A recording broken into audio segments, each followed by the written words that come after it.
Welcome to Due Diligence, a place for us to do homework on albums of hip-hop history, specifically for young folks like me to go check out albums that we may have heard through the grapevine and just really understand artists better.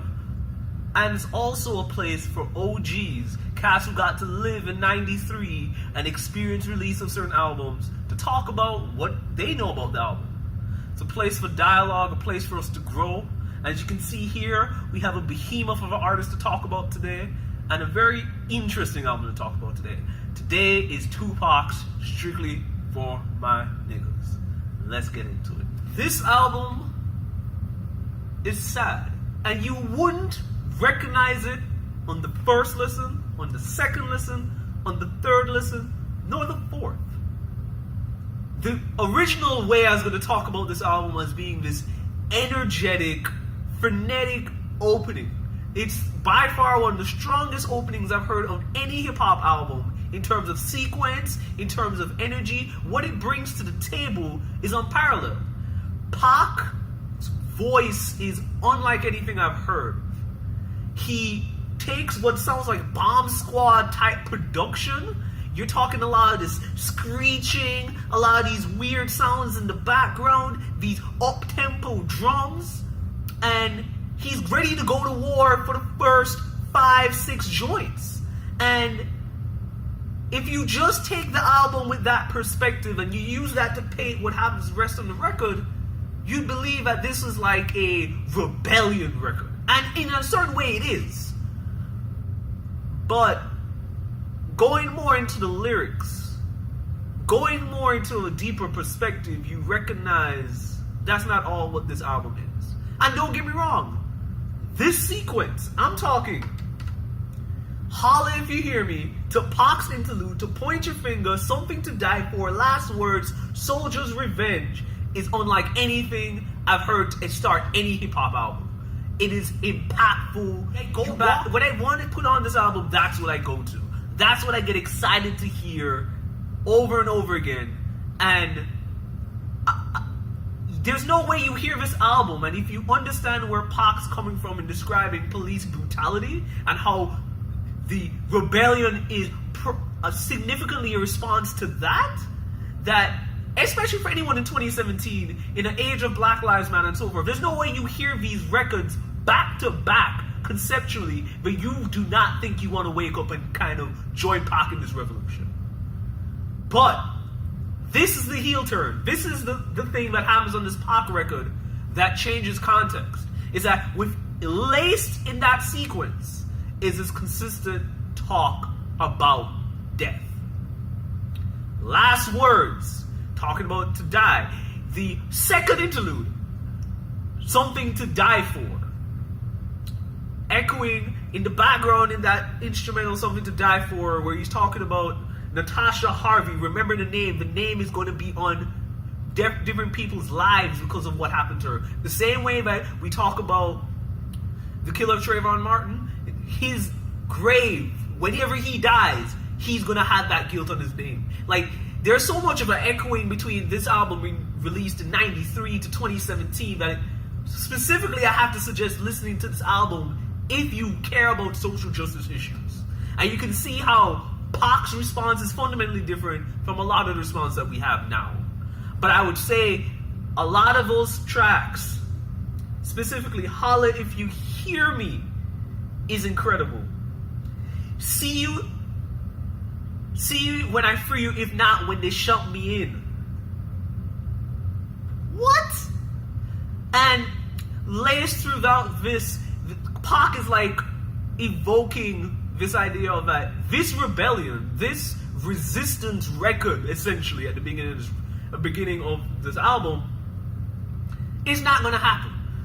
And that to me is the sad part of this album. But embedded here is this idea that even though he says on, I think it's Last Words it's on Soldier's Revenge, there are more niggas than there is police.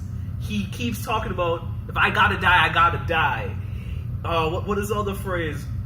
If we die, he says on the Holla If You Hear Me, if you die, I got you. I will take revenge against the police for you. It is very interesting that he will lay this throughout. And let me talk about Holla If You Hear Me, because this is like, it is probably up there with the greatest hip hop opening tracks of all time.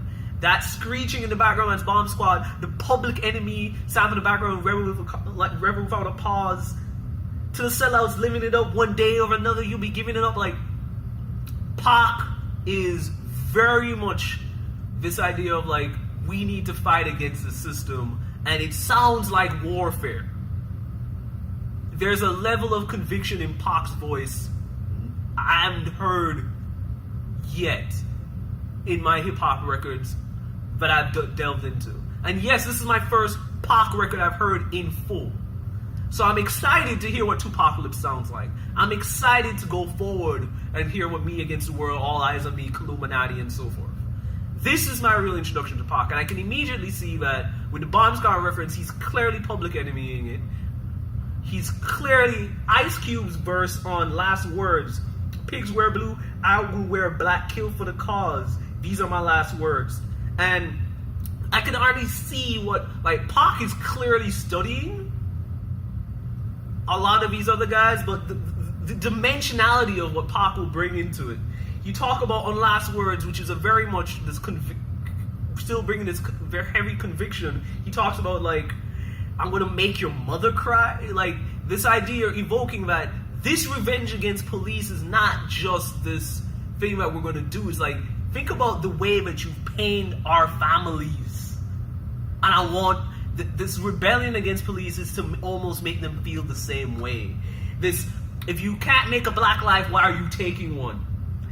I ain't a racist, but wouldn't you if you could trade places? Like, there is vengeance in Pac's thing, but there's this I don't want to say disappointment, but the revenge is deeply emotional.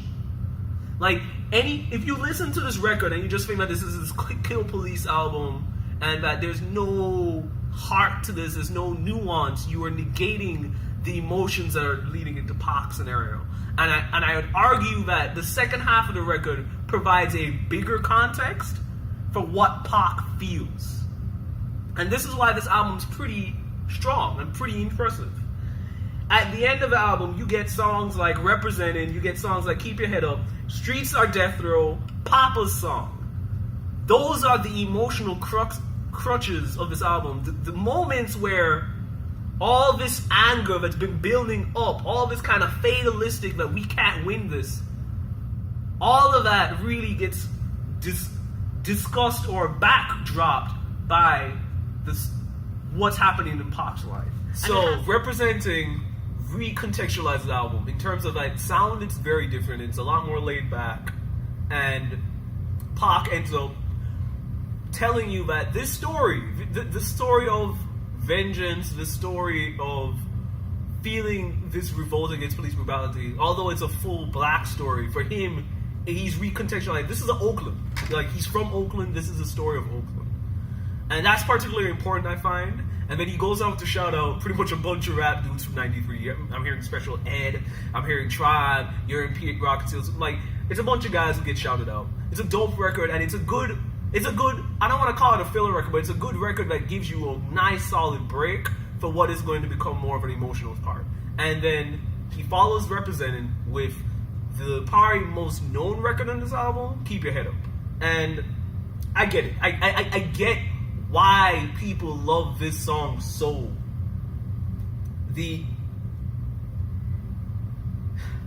I don't even know where to start with this one. You're talking about getting lines in '93 that's like, we can't make a baby. If the males can make a baby, then you should not tell the woman how to make one. Like, do we really love black women? Like, let me just go back to that line. Do we really love black women? Like, I hate to say that in 2017, that's still a relevant question for black men. Do we really love black women? And without going in the context of news every week where you can talk about, do we really love black women? Do we really care? And I can see why this is the record that people will point to about Pac's importance. That on a record as laced about anger and revolt and so forth, the emotionality of Pac to look to others, and particularly the black woman in his life, and really empathize with them in a way that I hate to say, but the 2017 black man can still struggle to do. It's clear. And at one time when I was analyzing this track, I felt very weird about this track. At first, few times I heard this record, I felt that he wanted to ask how black women felt, not because he felt for them, but because of the implications of what happens to his life. And I say that because you get songs like Streets or Death Row, and you get songs like Papa's song later, which really ends up going into the idea of his relationship with his mother, his relationship with his father, and how those relationships really, really change his life. And I was a little bit skeptical about whether or not I bought this idea of him really empathizing with black women, because you get songs like I Get Around, which is not a bad song, but it feels, I don't want to say entirely in contrast to Keep Your Head Up, but for a track that's supposed to be a girl track, there's a line where he says, if I couldn't have it, why did you want me here? Which just feels bizarre. Like, this is the same man earlier really talking about like men ain't nothing, like we don't treat black women right or whatever, but later when you want to get at a woman and she doesn't want to have sex with you, it's like, oh, then why did you even keep me around? Like, what is that? This is the same man? And I get the idea that this is Pac's complexity at work.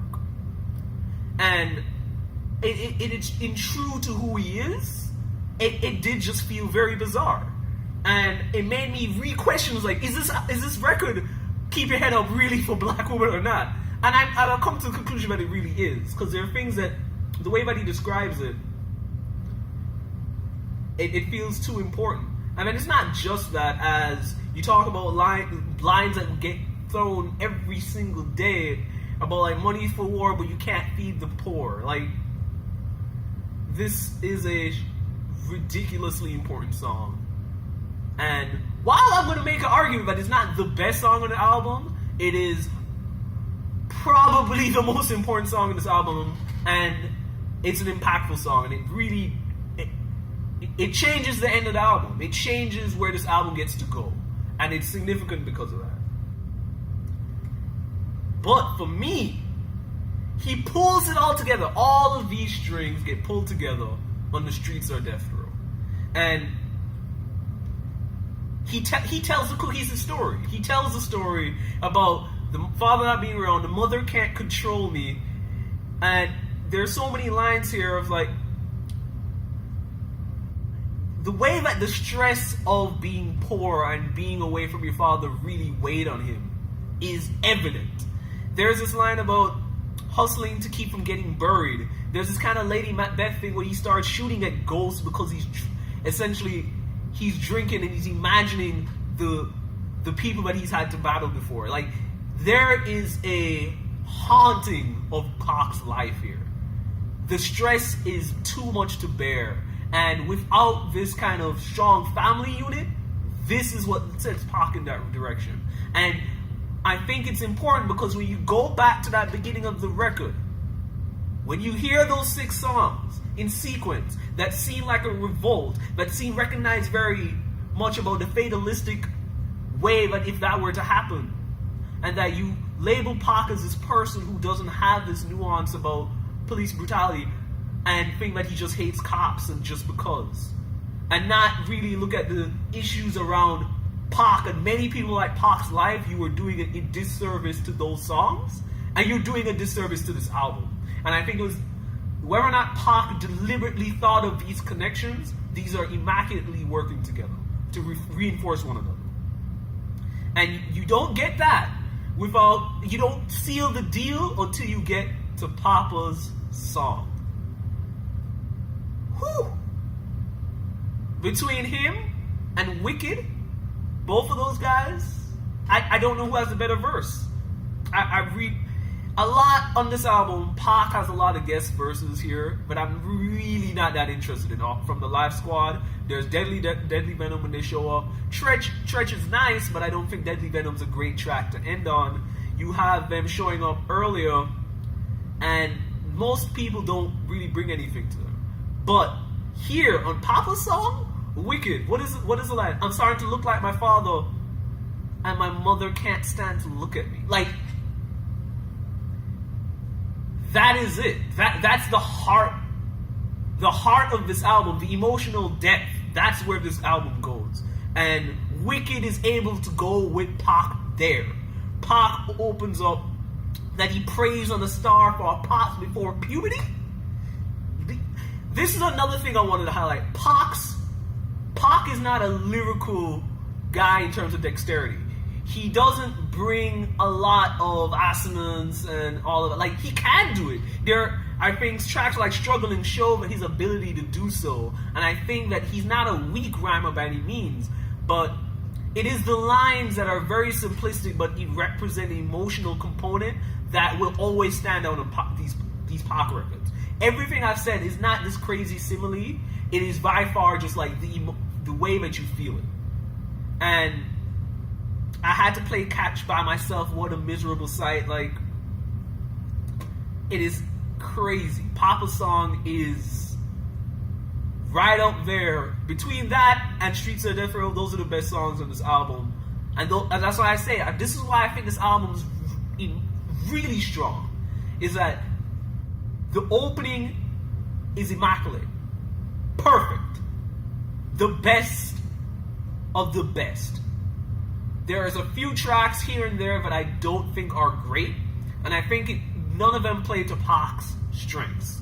And I'm talking about Deadly Venom doesn't play to his strengths. Strictly for My Niggas barely works, and it's not a trash song, but for a song that's an album title, I don't think it fits in multiple ways. I think there's this unity component that if you're paying attention to those first 6 songs, he talks about each one teach one. It's very much about like bringing this idea of like we can take care of one another. And Strictly for My Niggas is kind of a bit about that, but it doesn't drive the point home like everything else. But Your Talk and Peep Game and Guess Who's Back, those are not strong songs. But everything else on this record, and the particularly potency of those records, the bars that you're going to pull out, the flows that he has, because one of the things that I made clear is that his voice is, and there's a conviction found in this entire Pac record. This album is special. And if you've not heard this album, you owe it yourself to. And in particular, if you find interest in the Killer Mike verses on Run the Jewels about revolting, if you get hyped when you hear those words, come to this album. This album was made for you. If you want to hear Pac's emotional components, this album was made for you. The production is great. I am excited that for those who have not heard this to go check it out. It is very much so provided a beautiful context for Pac. You got great album. I'll see you in the next one. If you were alive in 93, man, I hate that. If you were alive in 93 and you heard this, what was life like for you? What did you think of this album? Have you gone back to it recently? What are your new thoughts? And for those who haven't heard it and is going to check it out because of this video, drop it in the comments below what you think. Peace, love,